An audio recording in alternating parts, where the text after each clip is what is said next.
Siamo con Antonio Sinibaldi, dirigente dell'Atletico di Piancastagnaio, una nuova avventura, un progetto molto atteso a Piancastagnaio che sta riscuotendo già successo, visto anche i tanti ragazzi di Piancastagnaio, che poi è un vostro obiettivo. Zone limitrofe, perché proprio il nostro intento è quello, ecco, appunto, di cercare di riportare i ragazzi del paese, ragazzi della zona, appunto, a giocare in un campo importante come questo qui di Piancastagnaio.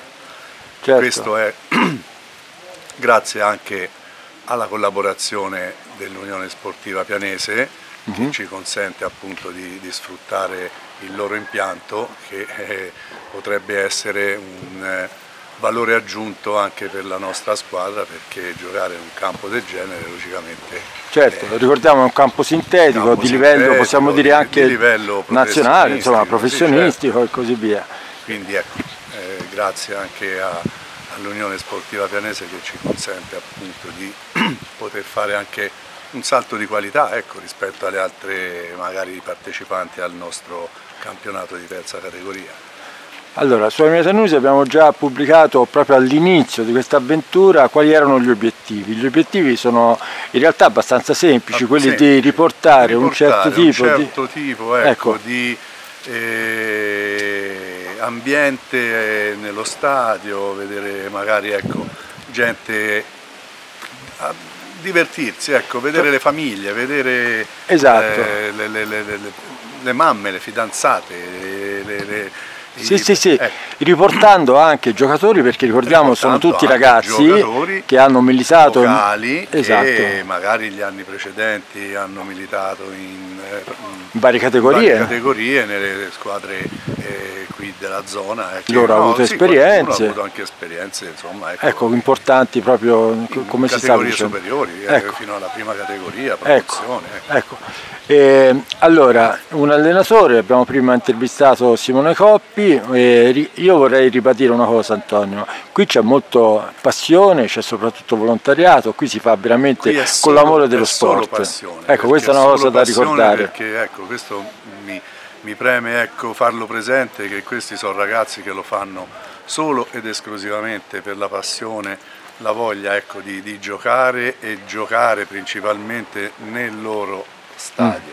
Esatto. Quindi sono giocatori che non percepiscono nessun tipo di... Certo, si può dire tranquillamente.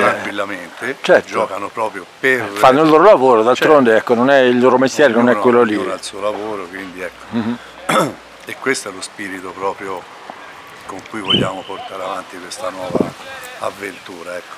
Ecco, come è stata accolta questo nuovo progetto, che ovviamente è un progetto che segue la sua linea, che la linea è soprattutto sociale, da quanto sento. Solo esclusivamente sociale. Ecco. E dai primi così, ecco,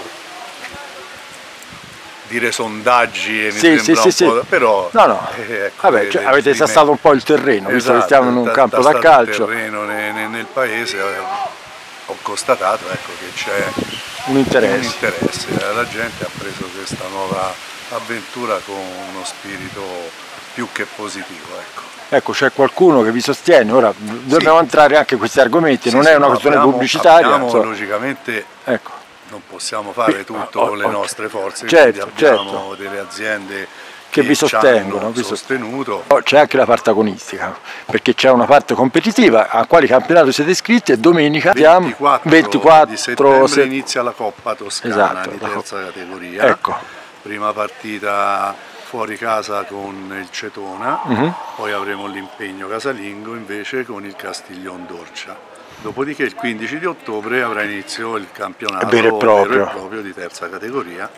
A livello dirigenziale, per chiudere un po' questa presentazione, l'allenatore abbiamo parlato, Simone Coppi, poi faremo un discorso a parte con lui, con la parte più tecnica, diciamo così, sotto la parte dirigenziale. Dirigenziale abbiamo tutti i ragazzi giovani che si sono avvicinati a questa, ecco, avventura.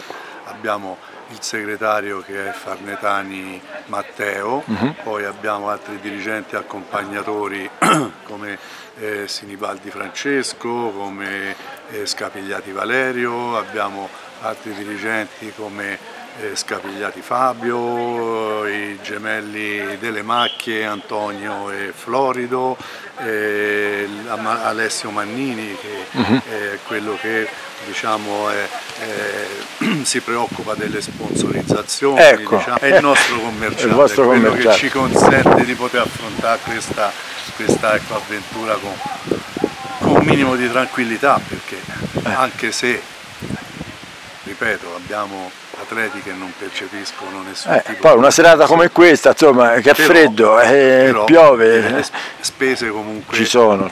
Anche in un campionato di terza categoria ce ne sono. Certo.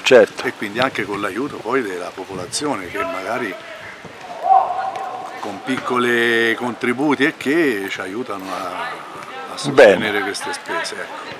Allora, insomma, come si dice in questi casi, in bocca al lupo. Crepi il lupo. Speriamo di arrivare in fondo a questa avventura con risultati positivi e ci consenta magari di affrontare la prossima stagione ancora più determinati e più forti. Quindi insomma si apriranno altri futuri, va a sapere quello che sarà, l'importante è partire bene, soprattutto con l'entusiasmo che mi sembra evidente in questa serata. Non si perda, ecco, per strada.